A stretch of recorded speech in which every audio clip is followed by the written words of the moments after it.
sharing the beer with you today, and it's going to be a great, outstanding beer. I hope.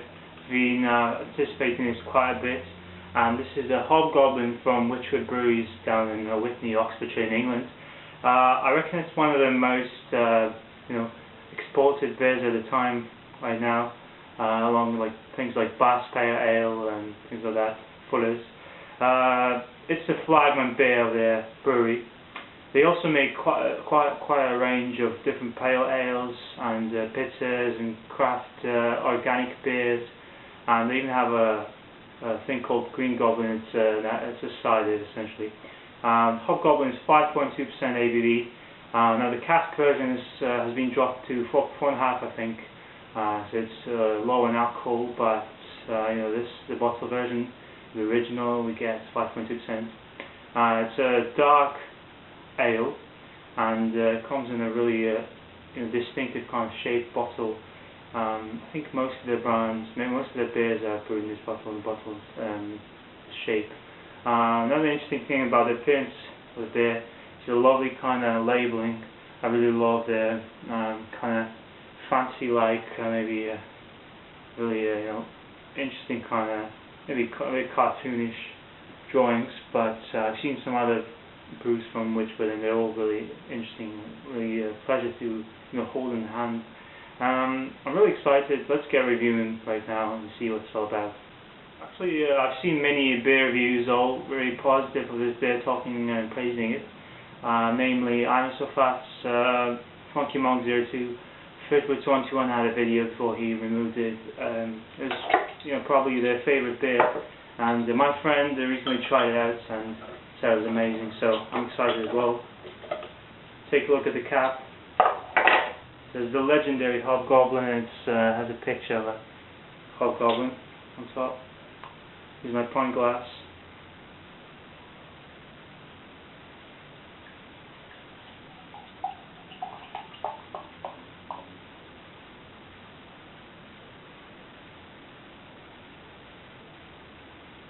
There you go. Yeah, it is kind of dark.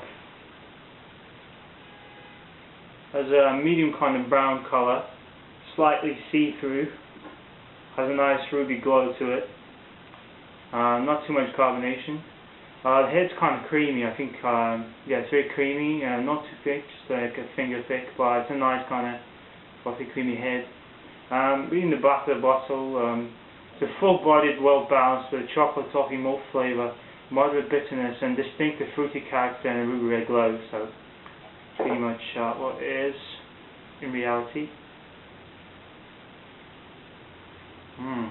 I definitely sense a lot of malts, kind of roasty touch to it, caramel, coffee, as well as the fruitiness they talk about. I reckon it's kind of dark fruit, like raisins and a touch of cherry, maybe plums, things like that. Let's top it off. Fits perfectly in this pint glass of mine. Let's give it a try. I'm really excited. Cheers.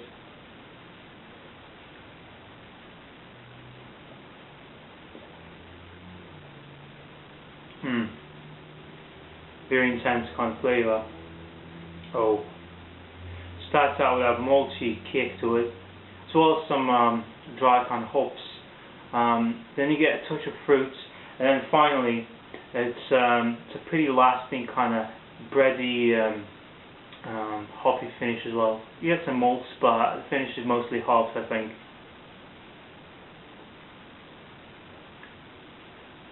As far as the body, as far as the mouthfeel, I think really nice kind of moderate carbonation in it, and I'd say it's like light to medium body, nothing too thick to drink, Fairly smooth drinking. As far as comparison to other brown ales, I'm not sure if this is exactly brown ale, but it's definitely less sweet than typical brown ale would be. Really nice caramel malts, roastiness as well. As you can see, the heads come down quite a bit, but you get lovely kind of lacing. This is quite fresh. I just got it recently. This is an outstanding beer. Hands down, this is really good. Easy drinking, enough flavour to it, enough bites, pretty kind of crisp, and you get a lingering kind of. It's not really bitter. I mean, you get a touch of bitterness, not too much, not as much as you get in IPA and anything like that, strong kind of pale ale, but kind of makes you want to have more of this. So lovely. I'm satisfied. I totally agree. Other people like this. This is an outstanding beer. This is Hobgoblin. And Funky Monk said that this is, you know that this is a Hobgoblin when you try it. Well, it's my first time, but it's certainly unique in its own way, I think. So I'll come back to this and share my final thoughts, but it's great.